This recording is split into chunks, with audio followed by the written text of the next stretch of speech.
Bismillahirrahmanirrahim. Assalamualaikum warahmatullahi wabarakatuh. Waalaikumsalam warahmatullahi wabarakatuh. Pertama-tama perkenalkan, nama saya Olin, mahasiswa Pendidikan Akuntansi Universitas Negeri Jakarta. Sebelumnya, saya dan teman-teman ingin mengucapkan terima kasih banyak kepada Kalinda atas kesediaannya untuk diwawancarai tentang UMKM Bangkit Lawan COVID.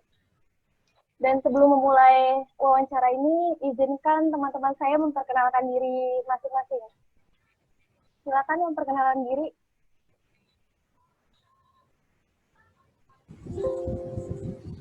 Nama saya Nabila. Habis itu ada rekan saya, Angger, ada Ayu, ada Diana. Assalamualaikum semuanya. Salam.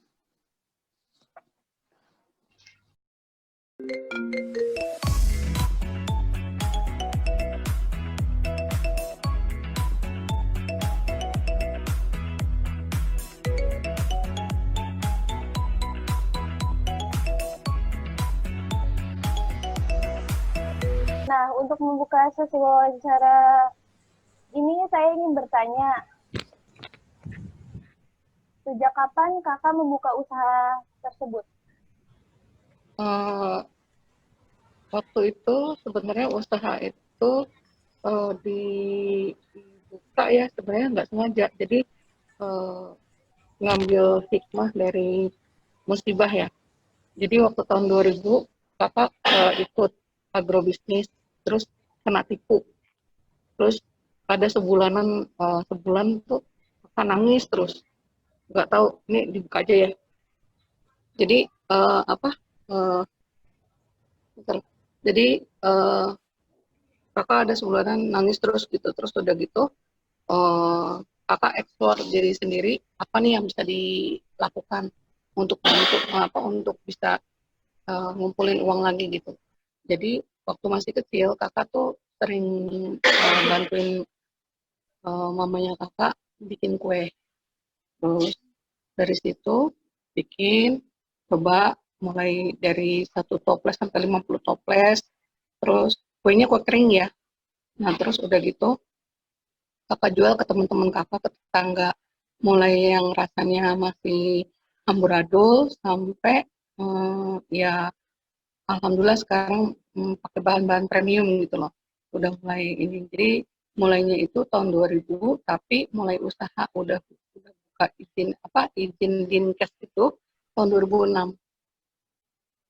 Kak, aku ingin nanya, kan awalnya memang dari yang ketidaksengajaan itu ya. Terus apa sih yang bikin kakak yakin gitu untuk tetap usaha ini gitu? Karena kan awalnya juga yang nggak semulus biasa semulus sekarang gitu. Katanya rasanya masih kurang atau gimana. Tapi gimana sih caranya biar tetap punya keyakinan bahwa usahanya itu bakal tetap berkembang gitu loh Kak. Jadi pasti yang mendasari semangat kakak buat tetap menjalani usaha ini dari awal sampai sekarang. Iya sebenarnya semuanya dari niat ya, niat sama fokus.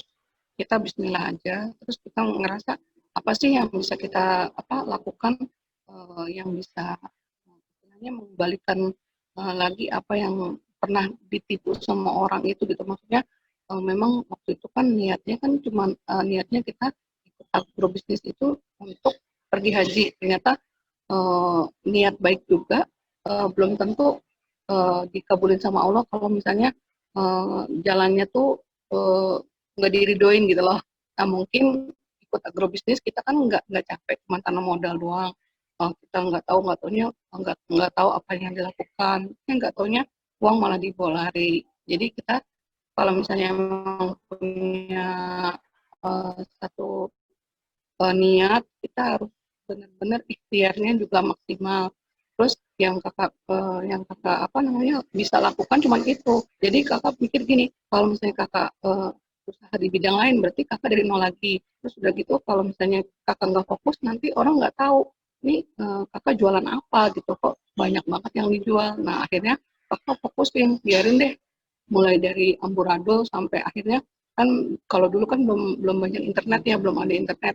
Jadi dulu kakak dibeliin buku-buku resep sama suami kan, beliin buku-buku resep, kita demo sendiri, maksudnya nyari resep yang paling top. Nah, yang itu yang udah paling top yang kita jual gitu.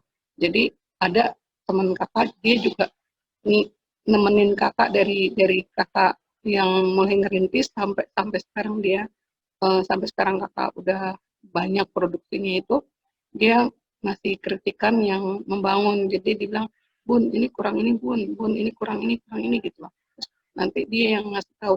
Jadi kakak ngasih tester terus gitu. Jadi ya memang harus ada orang yang benar-benar tulus ngasih tahu kita gitu loh. Jadi kita istilahnya melakukan usaha ini fokus terus udah gitu kita benar-benar yakin kalau misalnya kita apa istilahnya usaha itu tidak membohongi hasil gitu loh. Nah, yang kayak gitu. Jadi kita juga selain berdoa kita harus ikhtiar yang maksimal gitu. Bila izin nanya Kak, kan sekarang kan pandemi gini.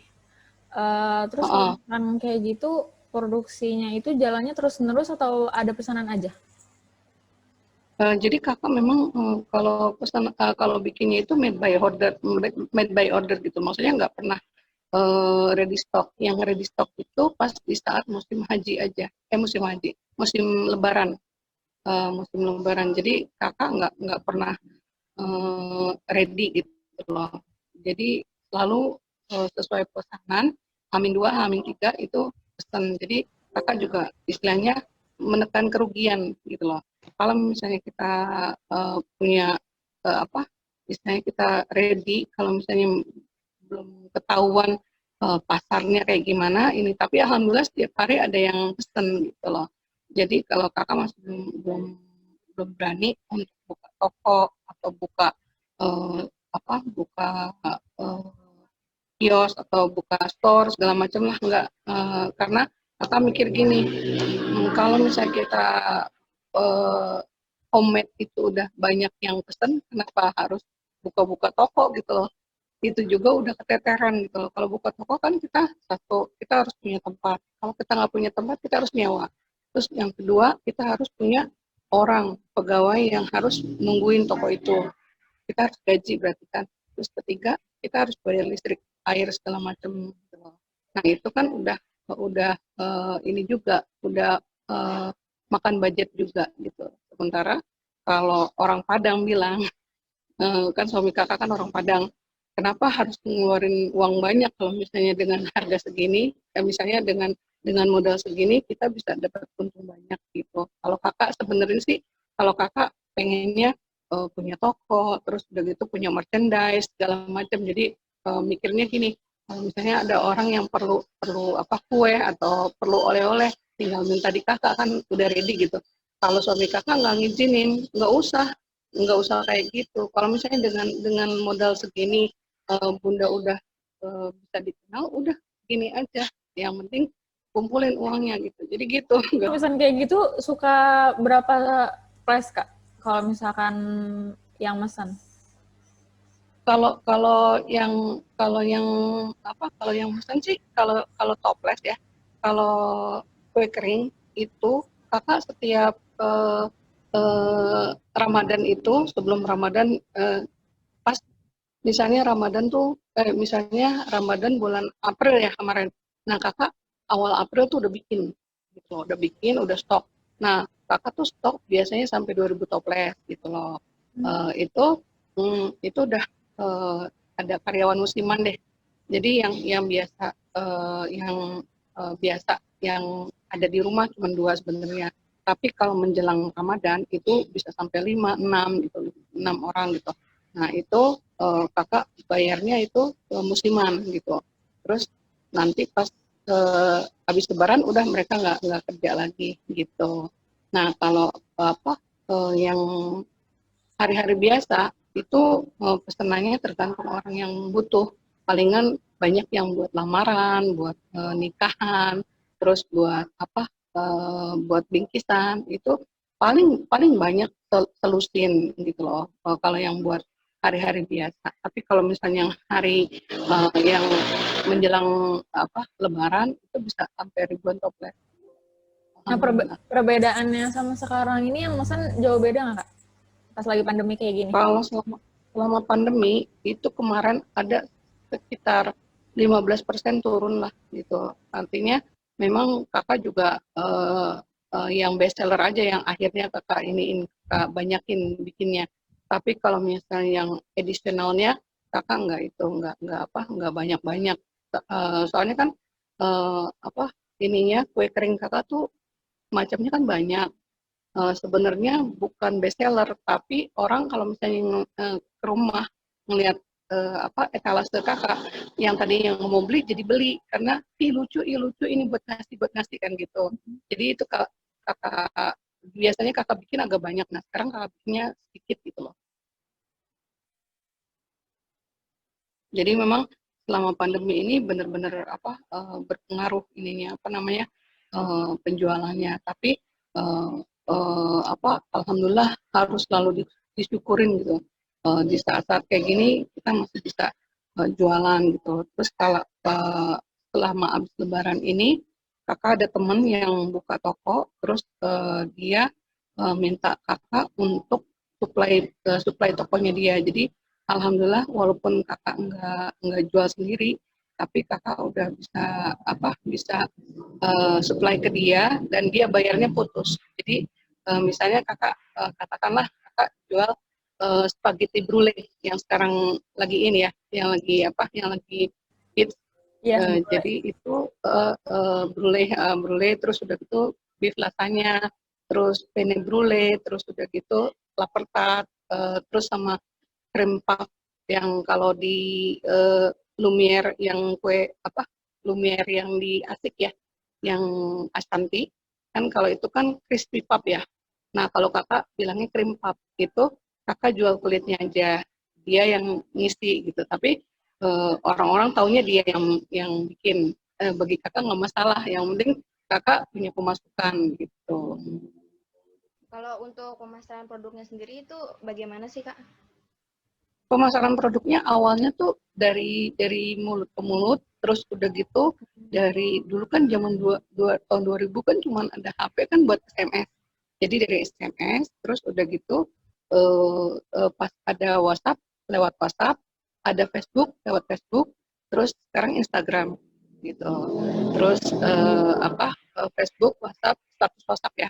Terus Instagram sama apalagi sih dulu sih ada pet ya, petnya udah nggak ada sekarang. Nah dulu ada pet, udah paling itu aja. Pokoknya ini aja di media sosial aja semuanya. Dulu waktu pertama kali kakak bikin price list sama brosur. Jadi kakak sama suami dulu almarhum ya, itu waktu awal-awal tuh naik motor. Pokoknya kalau misalnya inget pengen nangis gitu. Naik motor ke satu real estate, terus dia boncengan, terus masukin satu-satu ke ini kemana ke rumah, dari rumah ke rumah. Lama-lama dari yang kita sebar itu ada yang nelpon, Bu, nerima pesanan ini ya, iya. Terus pasti coba, cocok. Akhirnya jadi pelanggan gitu loh. Nah dari situ deh pokoknya mulainya ya.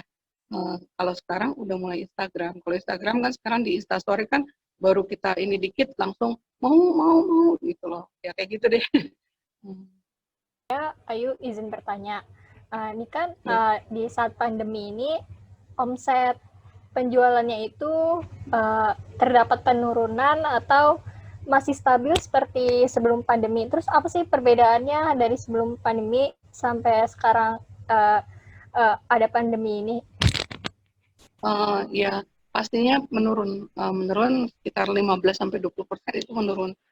Tapi kita kalau misalnya ketahuan menurun gitu, kita juga bikinnya yang cookies ya terutama ya.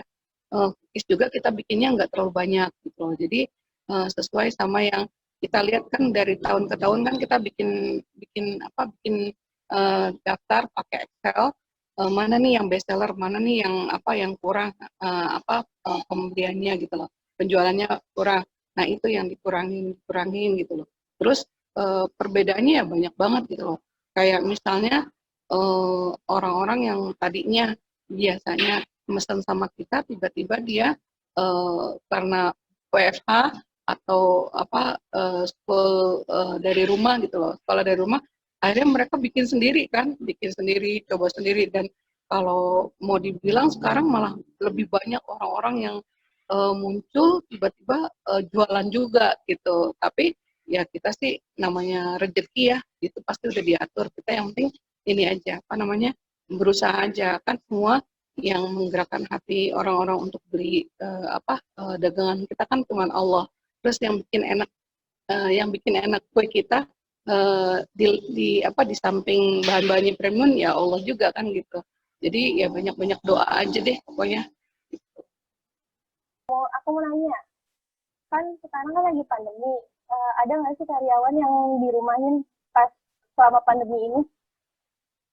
Alhamdulillah nggak ada.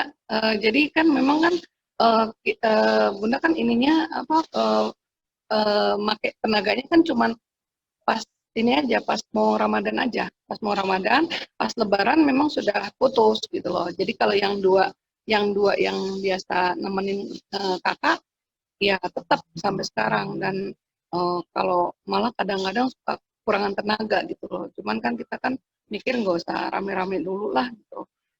Di rumah juga sesuai sama pesanan kan gitu loh. Tapi alhamdulillah sekarang lagi banyak pesanan cake yang lagi pakai loyang sultan itu loh. Nah terus udah gitu yang kue basahnya itu biasanya ya paper tart ya ada salad juga, salad buah terus banyak sih jenisnya. Untuk dikirim juga kakak nggak berani karena kue kakak tuh ini banget hancur gitu loh. Kalau misalnya dikirim agak agak digoyang dikit aja udah langsung jadi ini remah gitu. Nah, yang belum tahu, Kalinda ini dia tinggalnya di Cilegon, guys. Iya belum tahu ya. Dia tinggalnya jauh. Iya Iya, belum tahu ya. di Cilegon. Kalau misalnya kalau misalnya di Jakarta sih gampang, paling kita ketemuan pas udah bikinnya ya. Tapi lagi pandemi ini mendingan nggak usah bikin kerumunan lah gitu. Dan kita semua sehat.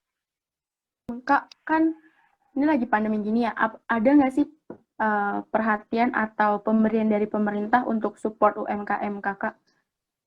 Nah, itu yang kayaknya sih karena kakak nggak ini ya, jadinya kakak nggak nyampe gitu loh, nggak nyampe ke kakak. Mungkin kalau ke tempat yang lain nyampe kali ya. Biasanya sih cuma ketemuan aja gitu. Mungkin karena nggak ada toko fisiknya kali ya kak, atau gimana? Iya betul, nggak ada tokonya, nggak ada apanya gitu.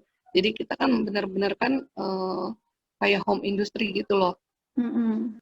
Aku mau nanya kak, Iya. Bagaimana sih strategi kakak untuk menghadapi masa pandemi ini agar usahanya tetap jalan terus bertahan gitu? Iya itu tadi kedengeran. Jadi sebenarnya yang penting kita fokus aja, kayak misalnya kita kalau kata anak kakak, bunda harus bikin konten tiap hari. Jadi bunda ngerti yang namanya konten itu apaan. Tadinya bunda nggak ngerti. Terus bunda harus bikin konten tiap hari. Yang bunda bikin harus difoto dan harus diposting di Instagram, dia bilang gitu. Jadi tahu keberadaan bunda masih ada dan bunda masih eksis untuk nerima pesanan, dia bilang gitu. Kalau misalnya bunda nggak bikin konten, nanti orang nggak tahu karena sekarang udah banyak sekali ini, nanti takutnya pelanggan bunda, followers bunda semua pada pindah, dia bilang gitu.